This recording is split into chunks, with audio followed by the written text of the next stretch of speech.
And welcome everybody into the Two Guys and Beer podcast, upgraded studio performance, new features, Lagunitas today.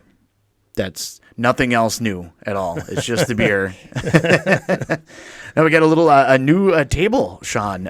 John did a lot of painstaking work, and when I mean painstaking work, he put in the back-breaking work to it. Yeah. I just helped put it together when it's here. it was ridiculous doing this thing. Keep in mind, I had this great idea, like, oh, Andy, we should get this new table, so we can look more like a professional podcast. And he said, yeah, great. Sounds cool, Mm-hmm. I'm like, Andy, I'm going to get this spool. I'm going to make it, epoxy it. It's going to look good. I'm going to take a torch to it and burn it. It's all coming together. It's going to look vintage, like our logo. Mm-hmm. The brown and the yellows and the distressed look of our logo. This is going to be good. Saloon-style, Old West. Absolutely. Worldly brewery. Well, in the process of building this table that you see before you, keep in mind I've never used epoxy before in my entire life, so I had not a clue what I was getting into. Those that are out there now that have used epoxy are like, oh. So please do comment in the comments on how retarded I was when I attempted to do this. Well, we can't say retarded anymore, can we? We're in this silly day and age. How silly it was. So anyways, I sanded it down. I had the torch. I burnt it. Sent some photos to Andy. Hey, what do you think so far? Looks great. Let's keep on going. So I keep on going. I get the epoxy, start mixing it, and I'm starting to pour it on this table. And the whole plan was to fill in these cracks on the board just to make it nice and smooth. Poured the first little 16 ounces I mixed up on there. I'm like, wow, this is looking great. Everything's going good. Mixed up another one, poured another one on there. Wow, this is going to be so cool. This is easy. 10 minutes later, drip, drip, drip, drip. It found its way through the cracks on the underside, and it's dripping down below. And I'm like, oh, my gosh, what do I do? Didn't know what to do. Came up with a few ideas. Took it apart, flipped it over. I'm like, well, I'm going to take some silicone and run it in these cracks underneath to stop it from leaking. Brilliant. Seems like a good idea. There we go. Not quite, little correction of errors, and we're good to go. Not quite the duct tape of Red Green Show, if everybody remember watching the old Red Green Show. If they can't find you handsome, they can at least find you handy. I'm neither nor. So we put the silicone in there, let it sit for a day. And then I took sheathing tape because, as of course the old Google machine said, sheathing tape doesn't stick to epoxy, and that's the tape everybody uses. Perfect. Okay, great. So I started taping the cracks underneath after it was siliconed. I taped the edges with a little lip on it, so the epoxy can sit. Tape the crack out of it? I did. Poured the next batch. I'm like, oh, it's holding. Everything's good. 30 minutes later, drip, drip, drip. I'm like, you have got to be kidding me. So I'm taping more and taping more. I've got the whole underside taped. I've got everything taped on this thing. I keep pouring. Finally, I gave up. I'm like, it's just not going to hold tape or hold the epoxy in. I don't know what I'm doing. This is the stupidest thing I've ever done, Shawn. I'm telling Andy, why did I do this? This is stupid. I should have just burnt it and put urethane on it and called it good, but nope. Had to do this. So I came with the solution. I'm just going to try to cover each board with epoxy to make it look glass. And that worked pretty well until you realize not every one of these boards on these old electrical spools are perfectly flat. So it wouldn't stay on the edges. It seems weird that they wouldn't be made for precision. No. You think this would be some wooden transport. You think this would be like some precise machining of wood here. Right. It is not. No, it was probably put together by guys on work release. Oh, yeah. Or sentenced to serve from the jail. Probably. That the quality standards were probably not right at the top of the list. They should probably hone their skills a little bit for these instances when people like me come up with these ridiculous ideas. Exactly. Probably after we had a couple beers. Yeah. So I got most of it covered. There's a couple little spots on the edges that aren't quite covered in epoxy due to science and stuff and leveling, and I'm sure Newton's law or whatever. So anyways, this was the end up front. So there's a couple spots that don't have a little bit of epoxy on it, there's nothing I could do about that. But it turned out all right until I had to flip the table over and then take all the tape off. The tape that supposedly doesn't stick. No, it doesn't stick. It's fine. It's fine. Oh, it's stuck. It doesn't stick. It's stuck. Oh, it's stuck. So then I spent about 4 hours with my multi-tool getting it off, the tape off. Then I resanded it, and then I urethaned the bottom, which you can't see, but the bottom looks nice and urethaned. But that's kind of the short story of how we got to this new table here in the TG&B podcast studio here. And I was only involved for just the reinstallation in here, which went really smooth as well. There's 3 of us, and we had almost had to call in more brain power, but I think that was only 2 hours of work to do that. And at least 2 hours. That puts you close to a 40-hour work week on the project. I think that's conservative. It took us 2 hours. It probably took us a little longer than 2, and we were sweating just putting this thing together. My gosh! And at the time, we weren't even drinking beer. That's probably where we went wrong in the first place. Is we didn't start by drinking beer. Yeah. So all in told, there's probably 24 to 28 hours into this table. That's how ridiculous this project become. But hey, it looks nice, man. It did turn out pretty good. So. It looks fantastic, and we got kind of a little bit of a rearranging. We've moved some things around the room a little bit, so we're a little bit more just us and the beer. We can focus on the beer. Just us and the beer. Beer and the bullshit. And the bullshit. That's the key is to what we're doing here. That's we don't need to have all the technology right with us or whatever. So we've added some of that. We got nice new chairs, all sorts of stuff that we got going on. And we have a spot for guests now. We have some guests that'll be on soon. We got everything set up for them. We do have an additional mic. So if you're with a brewery, feel free to reach out. We'd love to be able to chat with you and have you on the podcast. Tell your story. Tell all your people that follow your social media and go to your brewery. Absolutely. Your story out for everybody. So, yeah, that's kind of the story of that. Just one other quick note before we get into this great beer here that I've never tried. Andy thinks he's tried it. Brandon has agreed to come on to the show. It's exciting news. We just have to lock down the date. Hopefully we'll be recording on a day in October.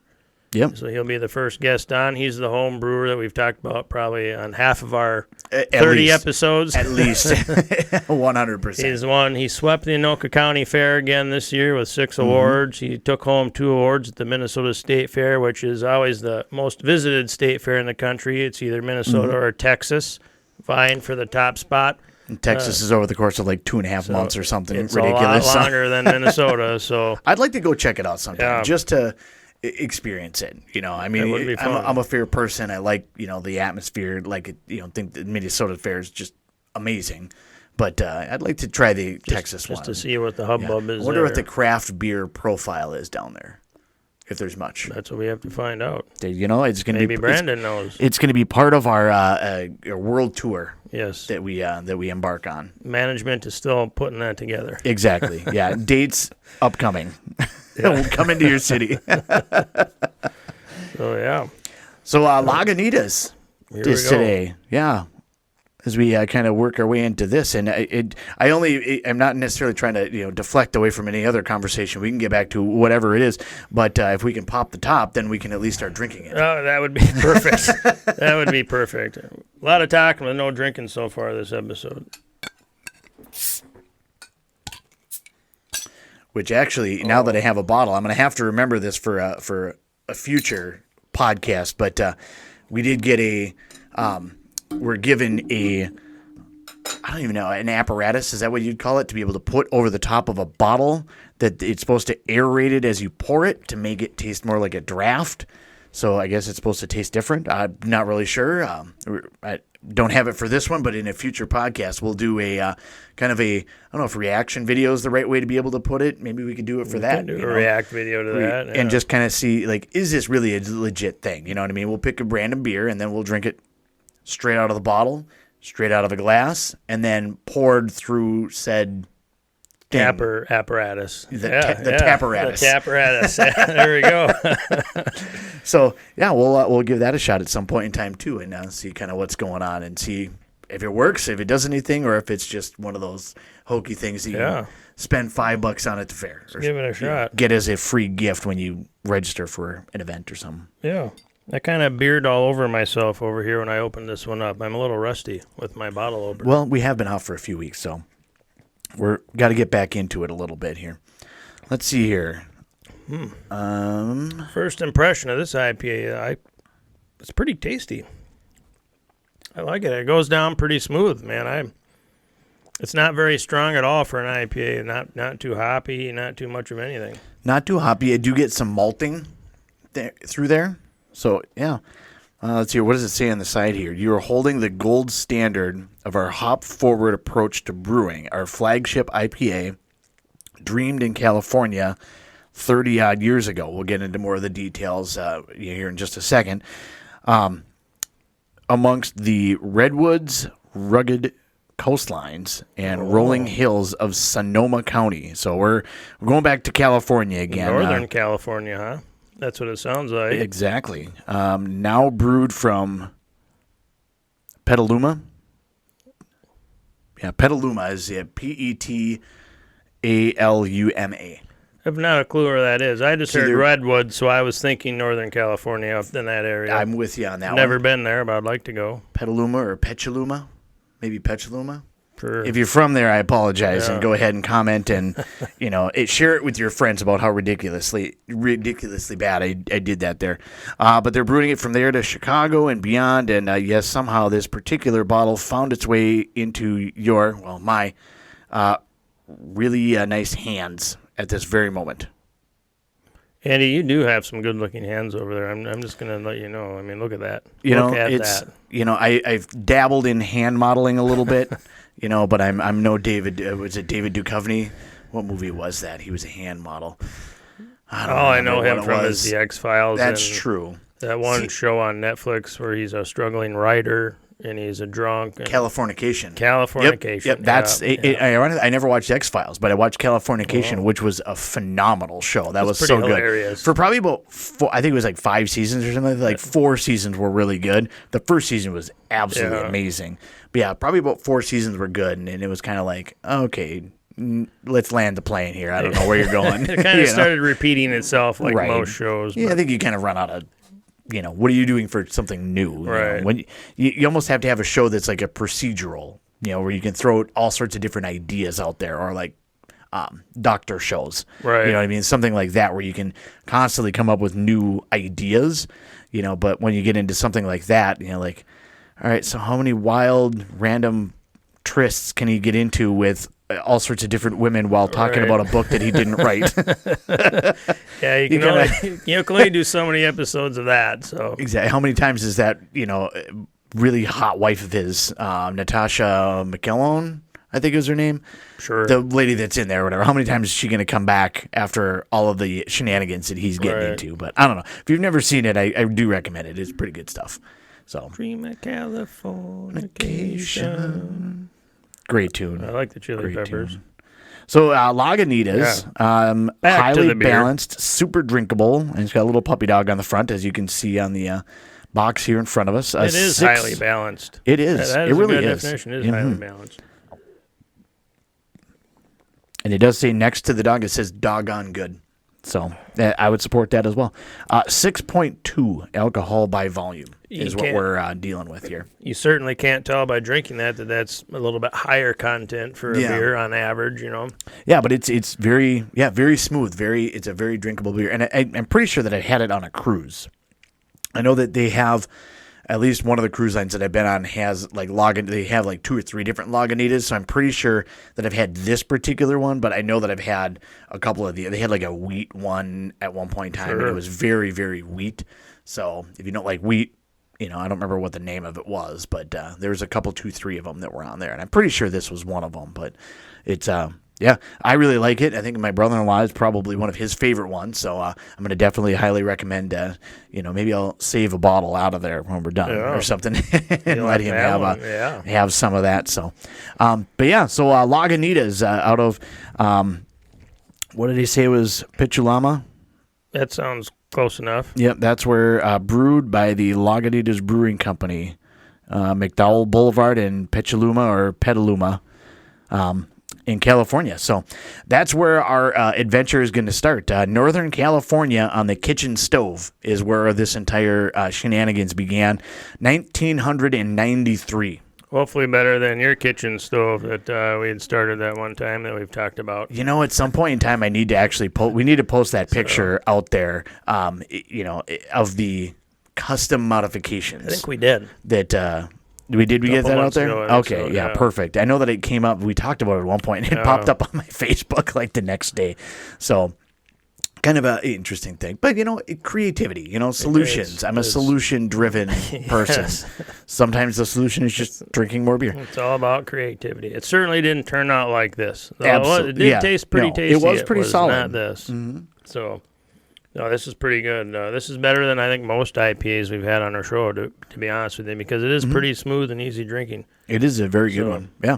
Highly balanced, like it says. Not to get off track here, but go ahead. What else we got on this? No, I'm with you. I like to discuss this as well. I'm more filling the time with my randomness.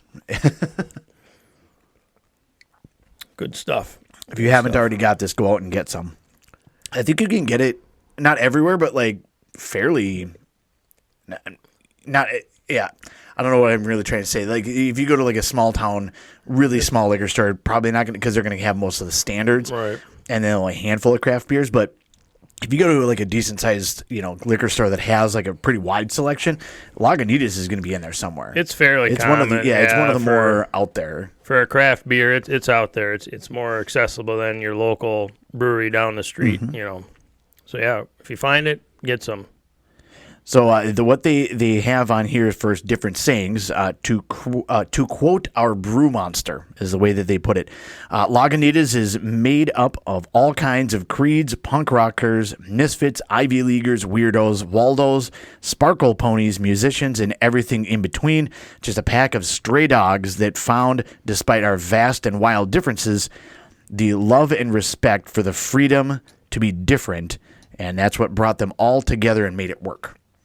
So, wide cross-section of people, which I would say, yes, it is kind of the thing. And we hear that from, a lot of different breweries. Like, we're set out to make it, the most unique, the way we do it and be driven. The kind of a lot of the generic buzzwords you hear from most every brewery. But I do like that, they definitely highlight that it's a very wide cross-section of people, which I think that the craft beer industry is definitely like, you're going to get some straight-laced people that, suit and tie by day and, craft beer by night, but you're also going to have people that are, definitely more, punk rockers or, sparkle ponies, musicians, you know what I mean? It's not just all right, well, craft beer, IPAs, it's those guys, Sure. I know that IPAs have had a long-standing ponytail, man bun type of, tradition or sure. Kind of a little bit of stereotype, but craft beer, I think it's all over the place, and I like that they kind of highlight everything with that. I would like to know exactly what a sparkle pony is. I feel like I want to Google it, but at the same time I don't. I don't want to see what pops up. I feel like I need to have, this isn't a work computer that I'm working with, but at the same time I want to make sure that I'm safely disconnected from anything before I get too deep. And it's probably totally fine. Probably harmless. It seems like something that should have been on the unicorn episode that we did.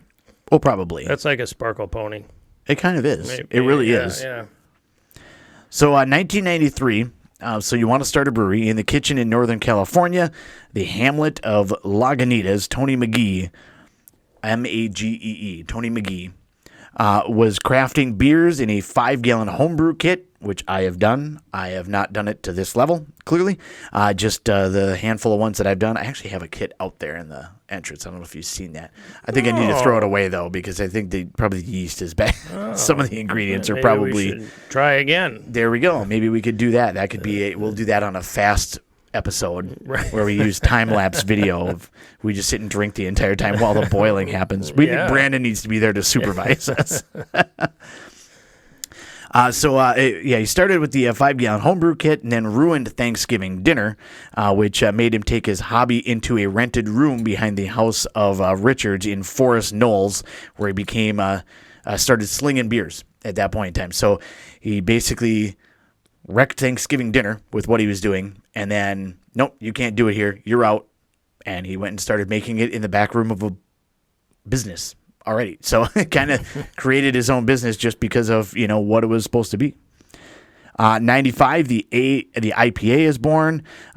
This particular IPA, I believe, is the one that they're referring to. To stand out among the sea of pale ales in the mid-90s, he decided to develop a New World spin on an Old World style, the India Pale Ale, which he shortened to IPA. Pilates at the time couldn't handle the hoppiness, or palates at the time, not Pilates. Palates is how that's pronounced. Pilates, huh? Pilates. It couldn't handle the hoppiness, but Tony had a hunch that it was the next big thing, so he went ahead and he just stuck with it.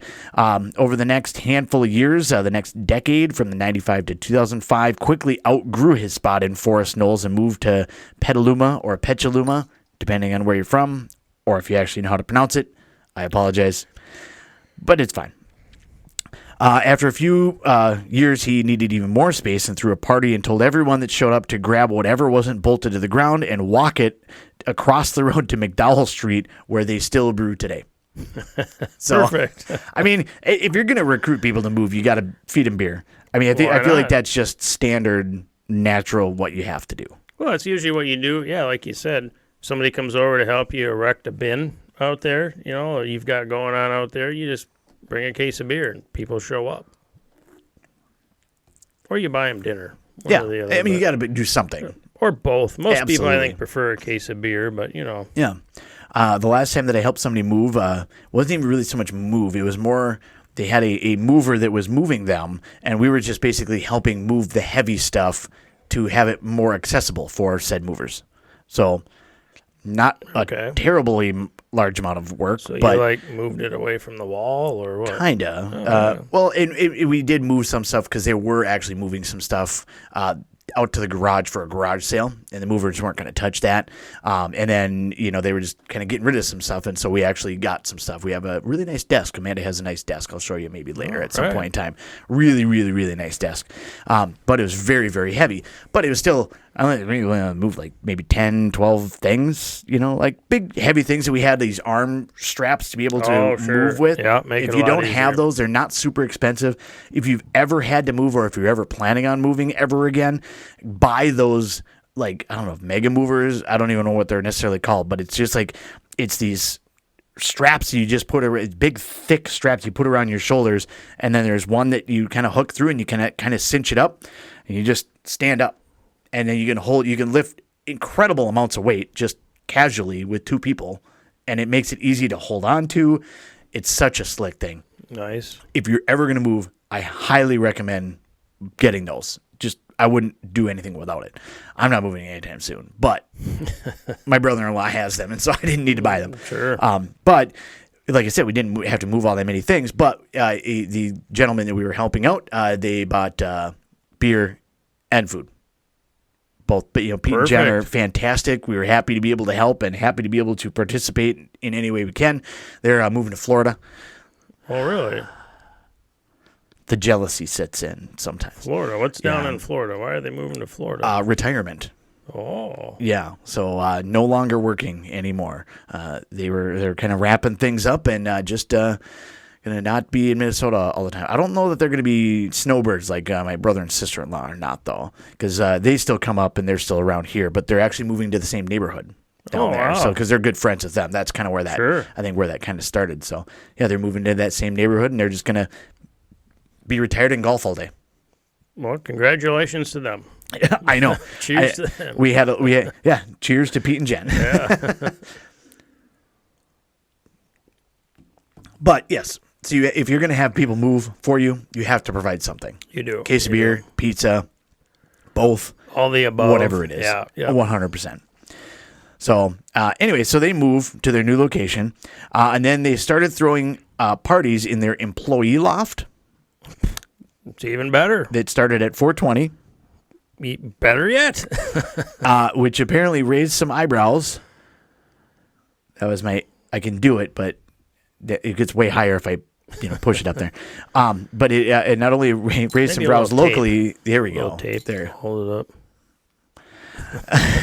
But it also apparently attracted some attention from the local authorities. After a failed sting and a 20-day suspension, they installed No a way. new line to bottle our undercover investigation shutdown ale. So, because why wouldn't you perfect. take that just in stride? Do the crime, do the time, get the bragging rights. That's what they say. That's pretty hilarious. I thought that stuff was legal in California. Well, this is also in 2005. Oh, sure. Yeah, So it might have been before its time. Yeah, now it probably is, encouraged, Yeah. if anything else. But at that time, a little bit less so.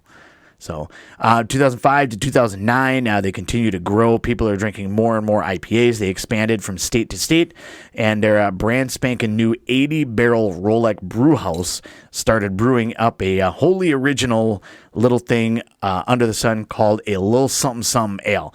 And I want to say that's the wheat ale that I've had. Sure, on a little the cruise. something, Yeah. yes. Which is, it's good, but it's the wheat. It's very wheat forward for me. So it's good if you like, wheat beers and you're into Prefer that, yeah. Yeah. So I definitely, recommend doing that. Beer Weasel Ron Lindenbush had one thought in 2009, we should throw a circus. So the beer circus was born. They opened up the Petaluma Tap Room and Beer Sanctuary, featuring live music every day, including some special shows at the new Lagunitas Amphitheater at the following year. So they got a lot going on at that point in time. Well, it sounds like they have to have a lot of fun. Some 420, some circuses. What else? Need some beer. Absolutely. I mean, because that's really what it's all about. It's having the good times. Having a good time. It's very musical today, isn't it? Oh, that's Queen. Yeah, it is. I like Queen. Great tune. Queen. 2011, when our 250-barrel brew house, for those, again, we've talked many times about barrels. It was about a 30-gallon? 30 gallons about on 30 average. gallons on a U.S. barrel. gallon. 30 U.S. gallons, yep. That's true, because we are kind of right in the face of this episode might actually be coming out during Oktoberfest Right. for those international viewers and or listeners on the podcast. So if you're international, also click on something and, comment something to us, because that'd be fantastic. Yeah, that'd be great. Yeah, 100%. Are you going to Oktoberfest this year? I'm going to Oktoberfest Me this year. too. Are you going? Leaving in 12 days, the jet plane is departing. There we go. Minneapolis, St. I'll Paul be just a couple of days International. after that, so like 15 days. It's only 15. Good Lord, I have to start packing. Leaving on the jet plane. Don't know if I'll get back again. Okay, so Karaoke is not our strong suit. so that 250-barrel brew house, so 250 times 30 is a lot. Got hit by a storm in the Atlantic. They knew they weren't going to be able to brew their widely feared winter seasonal brew, Sugar. Yep. After a few flood calls, they put out a substitute to disappointed fans that was renamed very quickly Lagunitas Sucks. So they had an idea of what they wanted to do. Storm wrecked the entire thing. Let's put out a subpar item and name it after what people are going to say. Brilliant. So they have a good time with this. Lean into it, people. Just whatever it is, just lean into it. If this is going to be funny, there's two ways you can view things. People always say, like, it's not like life is, what do they say, 90%, like 10% what happens and 90% how you react to it. Right. I don't know. I might be off with the math. It Yogi sounds Berra right. didn't tell me the math at one point in time. But, like, that's one of those things that, like, you have the option of, like, okay, storm destroyed the thing. You can either fold up shop and be pissed and be mad and whatever, or you can just, you know what, let's do this, because what could go wrong? And if it does go wrong, well, that's a fun story too. Right. Because no, how many good stories come from the things that went right? I mean, yes, it's fun. I mean, I'm pretty sure that I'm There's going to a be few, like, hey, yeah. I went to Oktoberfest this fall. It was great. That's So, going to be the end of it. anyways, But then how's it's going to the be weather? like, so we had like 7 liters of beer, and me and Shawn were dancing on the table like they do in Germany, and we got kicked out, and we went to another tent instead. These tents apparently can house like 4,000 to 6,000 people. It's a big tent. And would we really call them tents? They're more like erector sets. Yeah, temporary structures. Yeah, full-on buildings. Yeah, I think the tent I have has 4 to 6 people. Yeah, Not probably thousands. Yeah. Probably 4 to 6. And it's mostly just like me, Amanda, and the dogs. 6 might be stretching it. And actually, the 2 dogs is almost too much.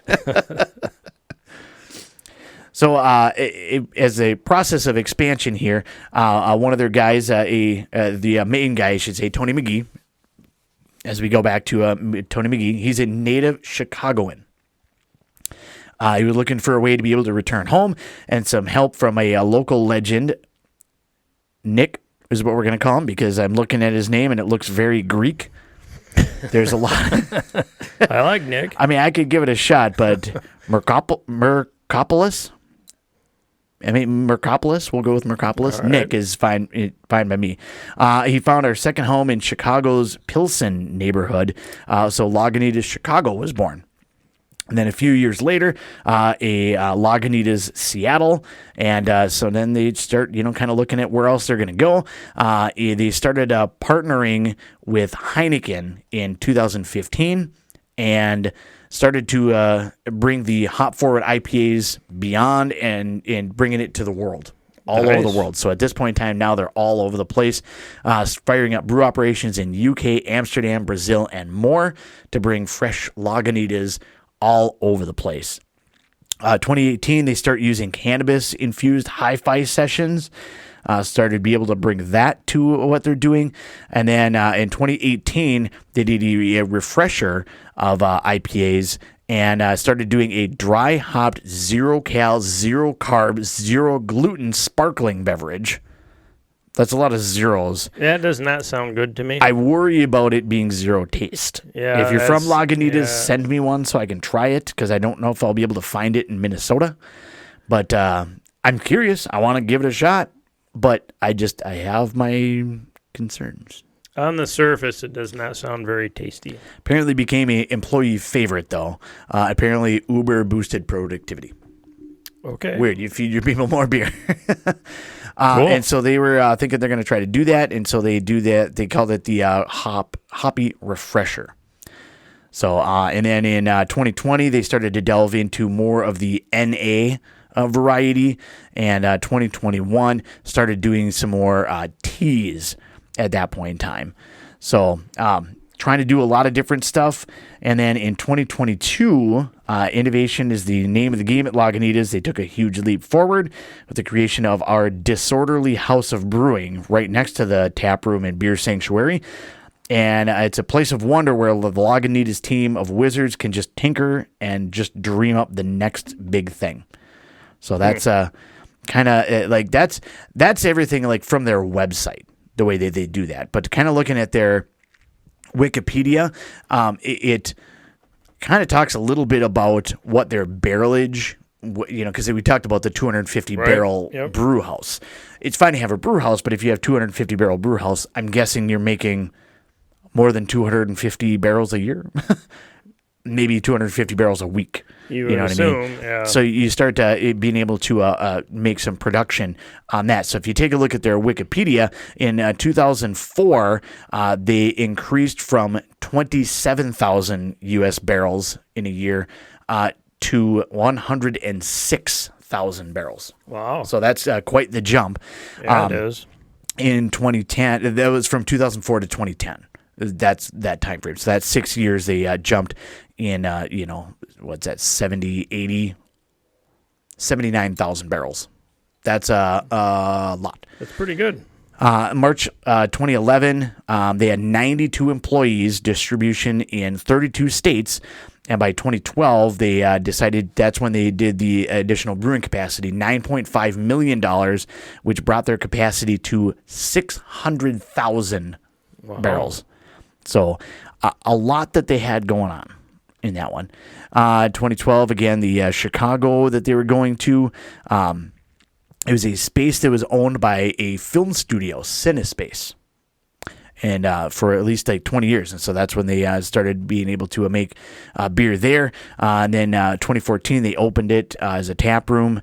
And then, their Chicago brewery closed in 2024. So I think they just have the tap room there. So they don't actually brew in Chicago anymore, which is kind of interesting. You'd think you'd still be able to have that, but especially as big as they are, all over the world, brewing everywhere. Yeah, that's a bummer they close in Chicago. What I find interesting about all this information in this specific company is how creative they are. yes. Like losing the products at sea or the Atlantic because the storm couldn't get what they needed, and they just went on and made something else. So 2015, we talked a little bit about Heineken getting involved and Heineken going, kind of worldwide to help expansion with that. Heineken at that point in time, because Heineken, the size that they are, their stake exceeded the 25% requirement that they had to stay below to be considered a craft brewery. So I would argue they're still a craft brewery. They're probably just not a microbrewery or, however you want to qualify that.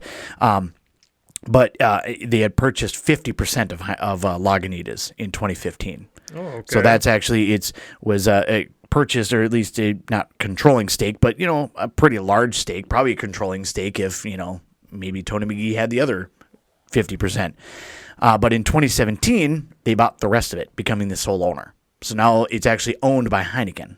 Interesting. But founder Tony McGee stayed on as CEO of Lagunitas with the intention of expanding distribution for Lagunitas itself.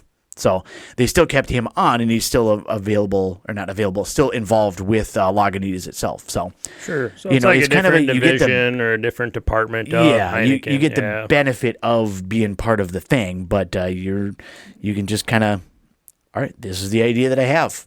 Let's do it. Wonder how much they paid him for it. It Probably doesn't say a few bucks, a couple bucks. Yeah, I'm sure, it doesn't say, but I'd be willing to bet that it probably was a decent amount. While, yeah. Okay. Let's see here. The most recent. Let's see here. Where is it? It doesn't give me a year here. But the most recent information that they have, at least on their Wikipedia, the annual production volume, it is up to 916,420 barrels per year. Wow. So you're almost to 1 million barrels per year of this fine brew. I mean, sure, it's all of the brews altogether. Everything they brew, but that's what you're looking at for the expansion of Lagunitas. In what did they say? It was 2004. Got to go back up to it now. 2004, 27,000 barrels. And even 2004, they started in 93. 95, I think, is when they actually started opening and, doing sales. But, it's a decade to get to 27,000 barrels, and then another decade to get 79,000 more barrels. And, 2004, another 2 decades, and now you're dang near to 1 million barrels worth of production. So, you want to talk about having some quality. Clearly is some good quality stuff that people enjoy. And of course, the craft beer revolution, can't even begin to explain, how much the beer landscape has changed just even in our lifetime. And I think we've talked about this on the podcast before, that it's just night and day. That at one point, I used to go to the liquor store and I'm like, all right, I'm going to buy whatever I don't recognize. Had it. Coors Light.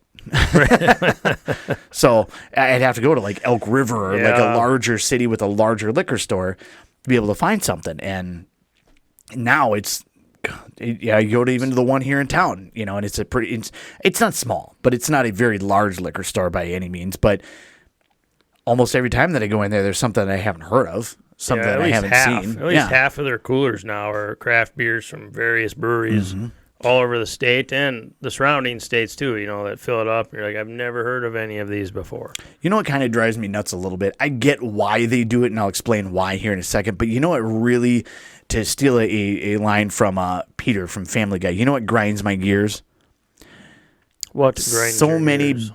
Different liquor stores have now the beer cave Don't get me wrong. I love me a yes. beer cave. I love to I have it open, have the little bit of fog roll out because of the heat difference. You go in there. Oh my God, look at all these different craft beers that are probably just in the door that I can find readily, but it looks cooler because now I'm in the refrigerator. Just a whole different experience. What bothers me, though, is that there's enough different liquor stores now that use it just as, all right, the beer cave. No, that's just where they keep the pallet of Mick Golden Light. And a pallet of Busch Light and a pallet, and that's, you got to store it somewhere and you got to have it in a, otherwise you're going to, as an employee, you have to go back and you have to refill the case for the sliders, or you're just going to have it out on the floor where it's warm. Especially on those type of beers, you know, those lagers. I get the idea, but at the same time, it just kind of bothers me. It's like, I'm always excited to go in a beer cave, and then when I go in there and it's just all super, super light water beers, I'm like, Michelob Ultra. Well, that's depressing. Yeah. Speaking of which, we haven't even given this a lawnmower rating. No. Or what was the other rating we had? Not campfire rating or something? Something like that. I don't remember campfire. It was a fall rating. It was campfires. We were kind of pretty sure it was campfires. Because it was something that we were definitely not going to drink mowing lawn. But if we had a campfire, like s'mores or something like that we'd have, a couple. I think that was on the Spotting episode. Was where we kind of came up with the campfire thing. But yeah, I don't know. What would you rate this, man? It is highly balanced, like the label says, man. It is a really good IPA. This would probably be... I need to standardize the rating now that I think about it more, because, I could say like 3 while mowing lawn. Well, is my lawn like, a little push mower lawn, or is it like 14 acres worth of yard? I would say we're probably between 2 and 3 beers per hour. Does that kind of make sense as far as a rate? Like a Coors Light is probably, you might do, 5 in an hour. Sure. If you have the thing with you, a cooler on the lawnmower or something like that. Agreed. But I could definitely do, at least 2 in an hour, because it's nice and smooth. It still has some flavor to it, some body, so you're not just pounding it like water. Yeah. It's got some, highly balanced and super drinkable. It says right there on the label. It says it. It tells you right on the label. You don't even need to listen to us rate it. You can just read the label. Yeah. So, yeah, I would say somewhere between 2 and 3, because I think I could probably do 2 and maybe open a third, but I probably wouldn't finish a third in that hour, just because it is, it's not heavy, but it's definitely, there's more to it. There's some body. Yes. Yeah. I was thinking of a song that went off that just popped in my head, but I didn't really want to sing it for you this time. So quite the musical episode today. Somebody do love. More Queen. Yes. But definitely is the musical episode. I wholeheartedly agree with you on that. 2 to 3 beers for sure. This is definitely an IPA that you can drink after mowing the lawn after a hot, sweaty day, or chopping wood like I've been doing the past couple weeks. Whatever type of outdoor activity you're doing when you're sweating your balls off, you can definitely drink 2 or 3 of these IPAs for that. Yeah. Most IPAs, you probably aren't going to want to do that because they are a little more alcohol content, and nothing wrong with more alcohol, but a little more alcohol content, but it doesn't quite hit you when you're hot and sweaty like a lighter beer or a lager. You just, man, it tastes so refreshing and good. This is an IPA that can be refreshing and good while you're doing that. I completely agree. And when you get like super hoppy beers, they get to be heavy, and you get like 2 of them, and you're just like, all right, I'm done chopping wood for the day. Yeah. You just can't do anymore. It kind of kills the whole atmosphere. Kind of the end of it, yeah. But yeah, this is definitely, all right, I'm going to stop. I'm going to have this for a little bit or whatever. Let's get back after it. Let's get some more stuff done. Let's trim the hedges, or, around the house or something. Get everything kind of cleaned up a little bit. I have a little bit more trimming. I mowed. Actually, my brother-in-law Alan came over and he was helping me mow the other day. He really likes mowing. He actually. What a nice guy. I know, fantastic guy. That's why he's one of my best friends. Apparently, he's not for driving tractors in the field, but he can mow for you. Yeah. Well, I think that's a whole different conversation that we'll get into at some point in time. But no, he really enjoys mowing lawn. He actually so our neighbors to the north, they have this really nice property on the corner. At some point in time, when you come up here during the day, miss my driveway and keep going to the curve, it'll be right there on the left. And it's like, why are you mowing that much lawn? it's a big farmstead, but they're mowing like a quarter mile down on either side, and there's trees everywhere, and it's meticulously taken care of. It looks phenomenal. Alan likes it so much that he actually ran into her in Bram the other day and stopped, and like, he didn't know who she was, but, Amanda did, just because being neighbors, and they were walking out to the car, and it's like, oh, you know who that was? And he's like, well, no. And he's like, oh, that's, so-and-so. And he's like, I have to go and compliment her on her lawn. So he literally walked away from them to go back and talk to her and be like, chased her down, but I love your lawn. So he really likes doing that. He's not doing landscaping or anything. He's not trying to get into a business for that, but he has an appreciation for that. And I think he likes mowing lawn. Like, I think he would probably, I'm kind of a once a week, but I'm going to cut a little bit shorter, not super short, but a little bit shorter. So that way I don't have to worry about it until next week. But at the beginning of the year, it grows like crazy anyway. He would probably would mow his lawn like 3 times a week. Sure. Just to kind of keep it at that, because he just enjoys doing it. And I enjoy doing it. It's just I just don't have the time half the time. That's really what it comes down to, I guess. Sure. Yeah, I don't mind mowing my lawn as long as I'm on the rider. I don't want to push mow it. I don't want to get off and fire up the weed whip. I'm just not interested in that, because I can't hold my beer when I'm doing a push mower or with a weed whip. But on my rider, I've got my beer right next to me. There you go. With my headphones on, listening to music. So that's the type of lawn mowing I like to do. And that's generally what I have too. I got the rider. Alan has a rider. We used that to be able to. He came over here and we just kind of double teamed. It took like next to no time to be able to do that. And then we grabbed the weed whips, and we both have electric ones, which only a handful of years ago did I go to an electric one. It's my God, even at the time I was like, okay, well, I'm gonna find one for like $100 on Marketplace or something like that, and I got it, and I'm like, God, was this really worth it? And like the first time that I used it, I'm like, and I'm done. Well, that was amazing. Yeah, so they are so worth it. We have one too. We have nice. I think it's a 40-volt Hart one.